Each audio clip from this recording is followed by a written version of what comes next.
Hey you, Dave here, and I'm customizing this Bumblebee Funko Pop for a friend of mine who's a big fan of Transformers. This one is going to be a little bit different from past projects, where a battery and power switch could be stored in the base. Bumblebee doesn't come with a stand, and this body would be tough to drill a channel through. So everything to get his eyes to light up is going to have to be put inside the head. A little bit of drilling to get things going. And then it gets clamped down so I can just focus on making the eye holes exactly the size needed for the acrylic circles that were cut at our local public library makerspace. Checked the inside to see what I was dealing with, and then flipped it over to start working on the access door. Taped to mark where to cut, starter grooves with an X-Acto, and then began using this scraper that will slowly cut into the plastic and remove material. It's going to take some time, but after testing a bunch of other ways on old pop stands, this technique gives me the most control while not warping or melting the plastic. With the door hole cut, now it needs to be easy to open, close, and stay in place. A trip to the dollar store got this adorable water bottle that was a perfect color match. After a lot of measuring, a medium amount of cutting, and a tiny bit of gluing, Bumblebee now has what I guess you could call a door frame in the back of his head. I'm going to keep the rest of the bottle for future projects, because wasting build materials would just be the worst. Next, the eyes were built with acrylic circles, adhesive vinyl for color matching, LEDs, aluminum tape to increase brightness, and finally, electrical tape for light blocking. So the only things glowing are the eyes. All the electrical stuff got connected and then installed. The button got hot glued into place, and you can kind of see the black of the button base through the yellow plastic. So next time, I'll know to watch out for that. Once the hot glue dried, I cut away what would interfere with the door frame, and that unintentionally gave me a perfect friction fit for the door. It's not going to accidentally go anywhere, but is easy to open with a fingernail. Bumblebee is looking good. However, with the extra weight in his head, he's even more top heavy than before.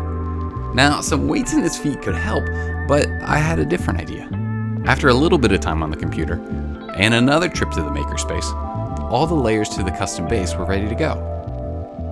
It's going to light up, and I'm not sure if it's going to be possible to avoid hotspots with the LEDs, since they're going to be close to the top of the base, but aluminum tape will help diffuse the light.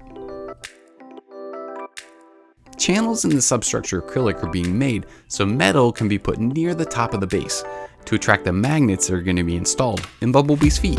Some really small nails fit into the channels after their heads get cut off.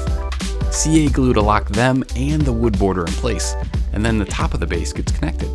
The lighting level uses a cut-up LED strip left over from a previous project, with a hole drilled for the wiring to get down to the power level. The power level had just enough space for all the parts.